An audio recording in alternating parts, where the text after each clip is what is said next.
सूत जी बोले, हे मुने, जब इस प्रकार सत्यव्रत ने भक्ति पूर्वक विश्वामित्र की स्त्री सहित उन पुत्रों को अपने यहाँ रखकर पालन करना आरंभ किया, अब तक वशिष्ठा जी उस राजा के धर्माचार्य थे, परंतु बहुत सी बातों में राजा का उनके स्वरथा ही मतभेद था, क्योंकि राजा सत्यव्रत आरंभ से ही बड़ा आध्यात्मिक रहा।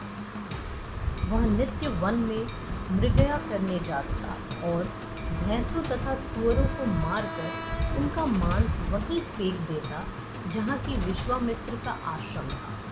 यह सुनकर वशिष्ठ जी उसके कर्मों से बड़े कुपित हो गए, परंतु कुलगुरु होने के नाते शाप नहीं देते थे। एक दिन जब उसको मांस में मिला तो उसकी दृष्टि महात्मा वशिष्ठ की कामधेनु गौ पर पड़ी और वह उसे मारकर खा गया तथा विश्वामित्र के पुत्रों को भी खिलाया। यह सुनकर वशिष्ठ जी के क्रोध का अंत न रहा और उन्होंने उसके पास जाकर कहा, रे दुष्ट, एक तो तू अपने पिता का सर्वथा ही अप्रसन्न किया है, दूसरे जीवों का वध कर विश्वामित्र के आश्रम में फेंक, और तीसरे मेरी गौ को मारकर उसका मांस भक्षण किया है। इस प्रकार तूने यह 3 पाप किए हैं, अतः तू त्रिशंकु हो जा। यह कहते ही उसका नाम त्रिशंकु हो गया। उसी समय अपनी स्त्री के पालक त्रिशंकु के यहाँ विश्वामित्र भी अपने तप से उठकर वहाँ आ पहुँचे और त्रिशंकु ने सशरीर स्वर्ग जाने का वर मांगा। विश्वामित्र जी ने अपने तपोबल से उसे स्वर्ग भेज दिया। इधर केकय वंशोत्पन्न सत्यरथा नामक उसकी स्त्री से निष्कामी हरिश्चंद्र का जन्म हुआ। फिर यहाँ हरिश्चंद्र राजा हुआ और राजसूय यज्ञ कर चक्रवर्ती सम्राट हो गया। इसके बाद इसका पुत्र रोहित और रोहित का पुत्र वृत्र तथा उसके बाहु नाम का पुत्र उत्पन्न हुआ, जिसे हैहय और तालंजंग ने निकाल दिया। राजा बाहु पौर्व मुनि के आश्रम में चला गया, जहाँ सागर नामक पुत्र को उत्पन्न किया। सागर ने भार्गव मुनि से आग्नेय अस्त्र प्राप्त कर हैहय तालजंग को मारकर सारी पृथ्वी को जीत लिया तथा शक, बहुदक, पारद, तगन और खग नामक देशों को बसाकर उसमें धर्म की स्थापना की और शासन विधान बना राज्य किया। इतनी कथा सुनकर सौनक जी ने पूछा कि हे सूत जी, वह सागर कैसे उत्पन्न हुआ जिसने कि सागरंबा पृथ्वी को विजय किया? अब वह सब कथा कहिए। सूत जी बोले, हे मुने, इस कथा को राजा परीक्षित के पूछने पर वैशंपायन मुनि बोले, हे विशांपते, जिस समय राजा बाहु राज्य कर रहे थे उसी समय शकों के साथ हैहय और तालजंगों ने भी प्रभुता प्राप्त कर ली थी और उन्होंने ही उनका राज्य छीन लिया था। तब राज्यच्युत राजा बाहु ने अपनी स्त्री सहित वन में जाकर वहाँ अपने प्राणों का विसर्जन कर दिया। उस समय यादवी नामक उसकी स्त्री को गर्भ था, जिसे उसके साथ रहने वाली उसकी सौत ने पुत्र की ईर्ष्या से यादवी को विष दे दिया और जब वह अपने पति के साथ सती होने को चली तो भार्गव और मुनि ने उसे रोक लिया तथा उसे अपने आश्रम में रखकर उसकी गर्भ रक्षा की। वह भगवान शंकर का स्मरण करती हुई उन मुनि श्रेष्ठ की सेवा करने लगी। फिर तो वह शुभ मुहूर्त उपस्थित हो गया, जिससे 5 उच्च ग्रहों के एक स्थान में स्थित होने पर गर सहित उसने गर्भ को त्याग किया, जिससे राजा सागर की उत्पत्ति हुई। और ऋषि ने उस महात्मा बालक के जात संस्कार आदि कर्म किए और वेद शास्त्रादिक पढ़ाकर उसे अस्त्र दिया। नृपोत्तम महाभाग राजा सागर ने देव दुस्सह आग्नेय अस्त्र भी उन मुनि से प्राप्त किया, जिसे लेकर उन्होंने सागराम्बरा पृथ्वी पर विजय किया। उनसे ताड़ित, शक, यवन, कम्बोज और हहल्व वशिष्ठ की शरण में गए। वशिष्ठ जी ने सागर से कहकर उसकी जान बचाई। सागर ने उसकी दाढ़ी और सिर मुड़ा, उनका कर्म परिवर्तन करा, अक्षत्रिय बनाया। इस प्रकार कर्म विजयी राजा ने इस पृथ्वी को जीतकर अश्वमेध यज्ञ का अश्व छोड़ा। सागर के 60,000 पुत्र घोड़े सहित दक्षिण समुद्र की ओर गए। सर्वार्थ साधक इंद्र ने उनका घोड़ा चुरा लिया। सागर ने अपने पुत्रों से समुद्र खोदवा कर भी उस घोड़े की खोज की, जिसमें आदि पुरुष विश्व रूप कपिल देव मुनि के दर्शन हुए और उनके नेत्रों की अग्नि से सागर के 60,000 पुत्र भस्म हो गए और केवल 4 पुत्र ही बचे रहे, हर्षकेतु, सुकेतु, धर्मरथ और पंचरथ। फिर तो यही उस वंश के चलाने वाले हुए। फिर समुद्र के निकट उस घोड़े को पाकर उन महायशस्वी सागर ने एक अश्वमेघ कर कई सैकड़ों अश्वमेघ का फल पाया और शंकर जी की विभूति धारण की। सौनक बोले, हे सूत जी, उन महाबली सागर के 60,000 पुत्र कैसे उत्पन्न हुए? सूत जी बोले, सागर बड़े तपस्वी थे और उन्होंने अपने तप से ही सारे पाप भस्म कर डाले। उनकी 2 स्त्रियाँ थीं। मुनि श्रेष्ठ और जो उस समय के एक प्रधान मुनि थे, उन्होंने जब उन दोनों की संतुष्टि के लिए वर मांगने को कहा तो एक स्त्री ने 60,000 और दूसरी ने वंश करता एक सुंदर पुत्र का वर मांगा। मुनि ने तथास्तु कहा। तब पहली स्त्री ने घर आकर एक तुम्बी का प्रसव किया, जिसमें से बीज स्वरूप उसके अनेकों शूरवीर पुत्र उत्पन्न हुए। उन बीज स्वरूप पुत्रों को जीवन प्रदान करने एवं वृद्धि के लिए उसने घृत से पूर्ण एक घड़े में रखा और वे बढ़कर अपनी धाइयों द्वारा पलने लगे। फिर दूसरी स्त्री से पंचजन नामक एक पुत्र की उत्पत्ति हुई, जो राजा हुआ, जिससे वीरवान अंशमान हुए। उनके पुत्र दिलीप और इन्हीं के वंश में वे भागीरथ हुए, जिन्होंने श्रेष्ठ नदी गंगा को स्वर्ग से उतारा और समुद्र ने जिस गंगा को अपनी पुत्री स्वीकार किया। फिर भागीरथ के पुत्र श्रुतसेन राजा हुए, जिनसे परम धार्मिक नभागा का जन्म हुआ और नाभाग के अम्बरीश और उसके सिंधु देश के राजा अयुताजित, जिनके ऋतुपर्ण हुए, जो कि राजा नल के मित्र थे। फिर ऋतुपर्ण के पुत्र कांतिमान अनुपर्ण, उनके कल्याशपाद और मित्रसह हुए तथा कलमाशपाद के सर्वकर्मा के अनरण्य, उनके मुंडीद्रह और उनके निशिरथी षष्ठवांग हुए।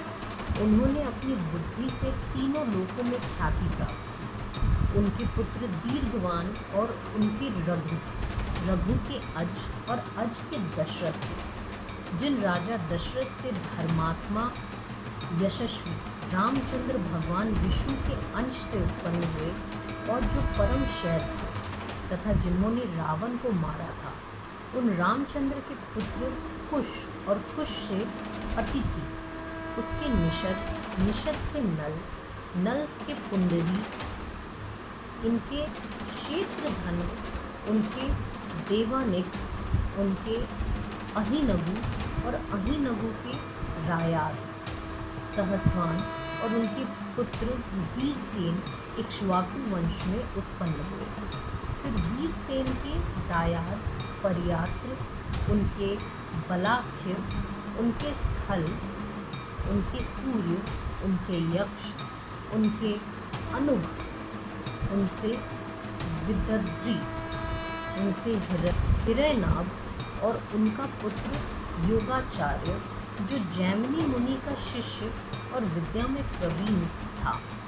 हुआ और जिस राजा से अध्यात्म योग्य कुशल याज्ञवत्सल की उत्पत्ति हुई। फिर याज्ञवल्क्य के पुष्य नाम का पुत्र उत्पन्न हुआ तथा उसका पुत्र ध्रुव, उनका पुत्र अग्निवर्ण, उनका शीघ्र, शीघ्र का मारुत और मारुत के योग सिद्ध नामक वह पुत्र हुआ जो स्वामी कलाप ग्राम में अब तक स्थित है।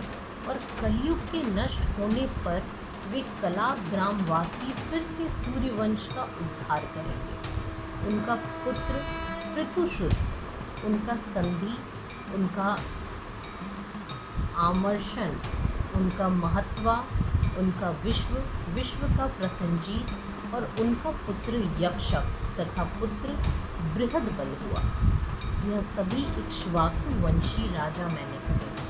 अब आगे के वंशजों को सुनो जो धर्मात्मा थे। बृहदबल के पुत्र बृहद्रन होंगे और उनके पुत्र का नाम कुरुप्रिय होगा तथा उसका वत्स वृद्ध, उसका प्रतिव्योम, उसका भानु दिवाकर, उसका सहदेव, उसका बृहस्पति, उसका भानुमान, उसका प्रतीकाक्ष और उसका पुत्र सुप्रतीत राजर्षि होगा। फिर उसका पुत्र मरुदेव, उसका सुनक्षत्र, उसका पुष्कर और उसका अंतरिक्ष, उसका सूत आदि। और इसी प्रकार कर्म पूर्वक एक से दूसरे संजय, शाक्य, सुधोधु, लंगल, शूद्रक, सुरत और सुमित्र नाम के राजपुत्र होंगे। और इसी सुमित्र से इस इक्ष्वाकु वंश की समाप्ति होगी, जिसमें अंतिम राजा विचित्र वीर हुए, जिसका शुभ वंश राजा मित्र को प्राप्त होकर कलयुग में सर्वथा ही विश्राम पाएगा और जब फिर सतयुग आएगा तब बढ़ेगा।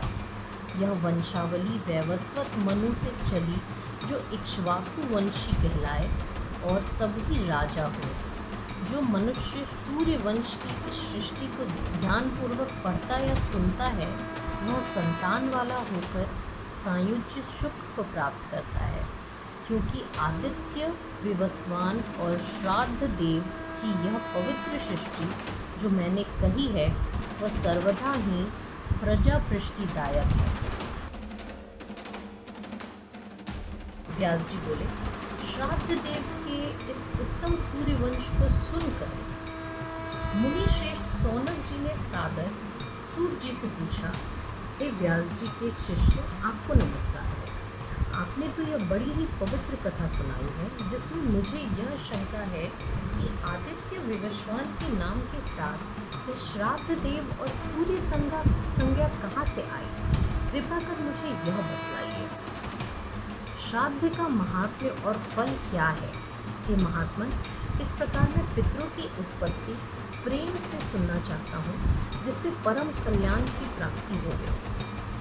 सूत जी बोले, हे सौनक, अब मैं तुम्हें पितरों की वह उत्पत्ति सुनाता हूँ। जब महात्मा भीष्म बाणशल्य पर स्थित थे तब धर्मश्रेष्ठ युधिष्ठिर के पूछने पर इसे भीष्म जी ने भी कहा। युधिष्ठिर बोले, पुष्टि की कामना करने वाले पुरुष को पुष्टि कैसे प्राप्त होती है और मनुष्य क्या करे कि वह दुखी ना हो? सूत जी कहते हैं, तब भीष्म जी बोले, युधिष्ठिर, मनुष्यों को श्राद्ध कर्म करना आवश्यक है, क्योंकि श्राद्धों से पितर प्रसन्न होते हैं और उनके प्रसाद से सबकी प्रसन्नता होती है। संतान के इच्छुक को पितर धर्म पालन करना आवश्यक है। जो पितामह और प्रपितामह को पिंड श्राद्ध करते हैं उनको सब प्रकार से पुष्टि होती है। इस पर युधिष्ठिर ने पूछा, किसी के पितर स्वर्ग में, किसी के पितर नरक में होते हैं, तो यहाँ कर्म द्वारा उनको दिया हुआ श्राद्ध पिंड आदि किस प्रकार पहुँचता है? और तब जो पितर स्वयं ही वहाँ नरक में पड़े हो वे फल देने की सामर्थ्यता कैसे रखते हैं? वह सब मुझसे विस्तार पूर्वक वर्णन कीजिए। भीष्म ने कहा, हे शत्रुनाशन, इस विषय में मैंने जैसा सुना है वैसा आपसे कहता हूँ। यद्यपि मैंने देखा तो यहाँ तक है कि जब मैंने श्राद्ध विधि से अपने पिता को पिंडदान किया तो उन्होंने प्रत्यक्ष हो हाथ बढ़ाकर मुझसे पिंड मांगा, परंतु मैंने पितृकल्प की ऐसी विधि नहीं देखी थी। इस कारण मैंने पिंड को उनके हाथ में ना देकर कुशाओं पर ही गिरा दिया, जिसे देख मेरे पिता बड़े संतुष्ट हुए और उन्होंने मुझसे कहा कि वे भरत श्रेष्ठ, मैं तुमसे संतुष्ट हुआ। इस कारण मैं तुम्हें त्रैलोक्य दुर्लभ यह वर देता हूँ कि तुम जब तक जीना चाहोगे तुम्हारी मृत्यु ना हो। इसके अतिरिक्त तुम और जो चाहो मैं तुम्हें उत्तम वर दूँ। तब उनके इस कथन को सुन और उनका अभिवादन कर मैंने एक प्रश्न करना चाहा। मैं जब तक पूछता तब तक वे महाराज उस प्रश्न को स्वयं ही इस प्रकार कहने लगे कि हे तात, मैं तुम्हारे प्रश्न को धर्मार्थ कहता हूँ। संपूर्ण कल्प मैंने मार्कंडेय जी से सुना था। मार्कंडेय जी ने कहा था कि यह संपूर्ण सुखदायक पृथ्वी सर्ग मैंने सनत कुमार जी से सुना था। जब ब्रह्मा जी ने देवताओं को उत्पन्न किया तो उसमें कहा कि तुम सब मुझको पूजो, परंतु उन्होंने फल की इच्छा की और आत्म पूजन किया। इससे ब्रह्मा जी ने उन्हें शाप दे दिया कि तुम सब चेतनाहीन हो जाओ। इस पर देवताओं ने जब ब्रह्मा जी की बड़ी प्रार्थना की तो उन्होंने उनसे प्रायश्चित मांगा और उन्हें इसके लिए पुत्रों के ज्ञानार्जन करने को कहा। देवताओं ने इसका ज्ञान अपने पुत्रों से पूछा। पुत्रों ने कहा, आप सब प्रायश्चित करें, तब चेतना प्राप्त होगी। देवताओं ने फिर ब्रह्मा जी की प्रार्थना की और उनसे पुत्र मांगा। ब्रह्मा जी ने कहा, नहीं, वही सब पहले के पुत्र तुम्हारे पुत्र हैं, इनके ज्ञान के तुम बालक हो। ब्रह्मा जी ने उन्हें और भी बातें समझाईं और कहा कि कोई भी मनुष्य श्राद्ध क्रिया ना छोड़े। इस कारण समुद्र, पर्वत, वन, स्थावर और जंगलों कहीं भी हो, मनुष्य पुष्टि की कामना से अवश्य ही श्राद्ध करे, क्योंकि श्राद्ध से प्रसन्न पितर उन्हें सर्वदा सुख देंगे। नाम, गोत्र सहित 3 पिंडदान करने से सर्वव्यापक पितर, प्रपितामह आदि श्राद्धकर्ता की सब कामनाएं पूर्ण करते हैं। ब्रह्मा जी ने इसे सत्य कहा है और उसी समय से सब देवता परस्पर पुत्र और पितर हुए और संसार में उन्हें ही पितर की प्रसिद्धि प्राप्त हुई। सनत कुमार जी बोले, स्वर्ग में 7 पितर होते हैं, 4 एक मूर्ति वाले और 3 एक मूर्ति वाले। आदि देवगण ब्राह्मण उनकी पूजा करते हैं, जिसमें वे पितर योग्य बल से सोम को तृप्त करते हैं। श्राद्ध में पुरोहित को दिया हुआ स्वधा पितरों को तृप्त करता है। इसमें अग्नि, सोम और यम का आवाहन होता है और इससे तृप्त हो पितर स्वर्ग, आरोग्य, वृद्धि तथा और भी इच्छाओं की पूर्ति करते हैं। देवताओं से भी पितरों का कार्य अधिक है, अतएव तुम पितरों के भक्त हो, अजर अमर हो। जो गति योग से नहीं प्राप्त होती वह पितरों की भक्ति से प्राप्त होती है। अतएव मनुष्य को बड़ा पितृभक्त होना चाहिए। मार्कंडेय जी ने कहा, हे भीष्म, सुनो, इस पर मैं तुम्हें एक आख्यान सुनाता हूँ। पहले भरद्वाज मुनि के पुत्र ब्राह्मण योग्य धर्म को प्राप्त किए, फिर दुराचार से भ्रष्ट हो गए, जिनके नाम हैं वाग्दुष्ट, क्रोधन, हिस्त्र, हिंस्त्र, पिशुन, कवि, सवशिष्ट और प्रीतिव्रत। जैसे इनका नाम था वैसा ही इनका कर्म भी था।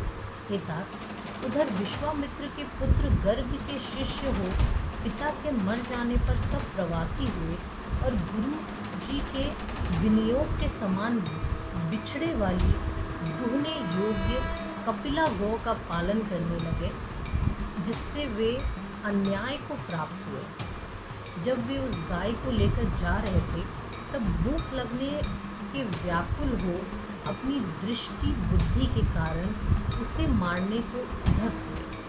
तब उनमें से जो नित्य श्राद्ध आहनिक करने वाला और पितृवती था, उन दोनों से क्रुद्ध हो बोला, पहले तुम पितरों को श्राद्ध करो, फिर कार्य करो।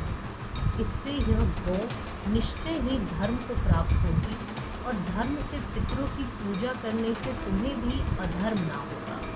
हे भारत, तुम उसकी ऐसी बात सुनकर उस गाय को स्नान करा और उसके पितरों को समर्पण कर अपना कार्य किया।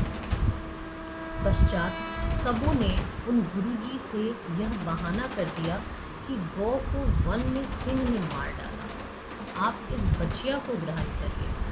ब्राह्मण ने दुखित हो उस वत्सा को ग्रहण किया, और मिथ्यापचार से वे सब दोषी हुए, और उन सातों भाइयों को हत्या का पाप लगा। दर्शान देश में वे सातों बलि धर्मात्मा विहार करने लगे। अंत में उनके पूर्व जीवन जागृति से उनकी बुद्धि धर्म में स्थित हुई, और पर्वत निवासी तपस्वियों का जूठन पाते हुए उन्होंने अपना प्राण छोड़ा। शरीर छोड़ने पर शुभाशुभ से सर्जित हो फिर मृत हुए, फिर चकवे की योनि को प्राप्त हुए, और शुभ देश शरद्वीप में वे सातों जल जीव हुए। फिर शकुन नाम वाले पक्षी और ब्रह्मचारी को एक ही स्थान में निर्विकारी भाव से स्थित हुए, और जो पहले ब्राह्मण की योनि में गुरु के विषय में मिथ्या कर्म किया था, इससे पक्षी की योनि में जन्म हुआ। फिर श्राद्ध करने से उन्हें कुछ ज्ञान मिला, और पूर्वजों के कुलों में जो उत्तम ब्रह्म ज्ञान सुना था वह उनमें स्थिर रहा, जिससे अब वे सुमना, सुवाक, शुद्र, पंचम, शिद्र, दर्शक, सुयज्ञ और कुलीन नाम के पक्षी हुए।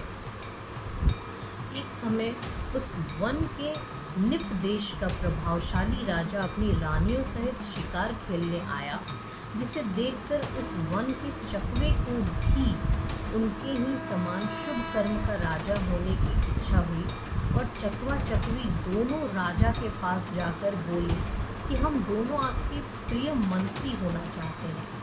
राजा ने उन्हें अपना मंत्री बनाया, और पितरों के प्रसाद से उन्हें पुण्य की प्राप्ति हुई।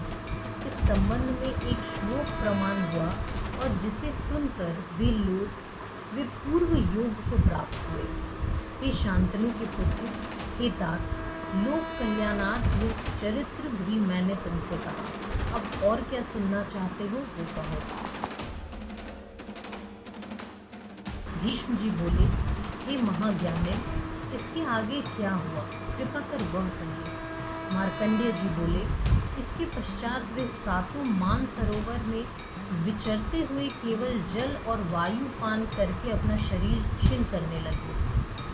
उधर उस समय वन में शिकार राजा खेलने गया था, अपनी स्त्री जनों सहित अपने नगर को लौट गया, और अनूह नामक धर्मात्मा पुत्र राज्य दे फिर वन में तप करने चला गया। वे उनके साथ गए और तप करने लगे। राजा के तप से उस वन की बड़ी शोभा हुई, और उसका विभ्राजित नाम पड़ा, तथा वह योग सिद्धिदायक हुआ। फिर तो वहाँ पर उन चारों एक रूप वाले और तीनों एक रूप वाले उन सातों पक्षियों ने अपना शरीर त्याग किया, और ब्रह्मदत्त से लेकर विदान पापों वाले सातों महात्मा काम्पिल्य नगर में उपस्थित हुए, जिनमें 4 स्मृति वाले और 3 विमोहित हुए, और तेजस्वी ब्रह्मदत्त अलग उत्पन्न हुआ। तब अपने पुत्र ब्रह्मदत्त को पाप रहित हुआ देख उसका राज्य अभिषेक कर मोक्ष लाभ किया।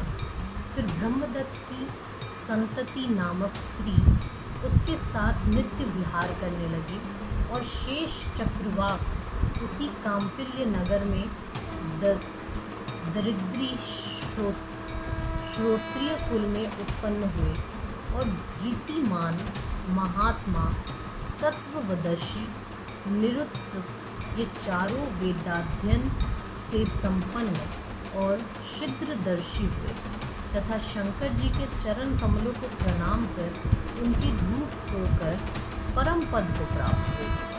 क्योंकि शिव नाम संकीर्तन सब पापों को दूर करने वाला है। जो इस अध्याय को पढ़ते और उनके कायिक, वाचिक और मानसिक तीनों प्रकार के पाप नष्ट हो जाते हैं।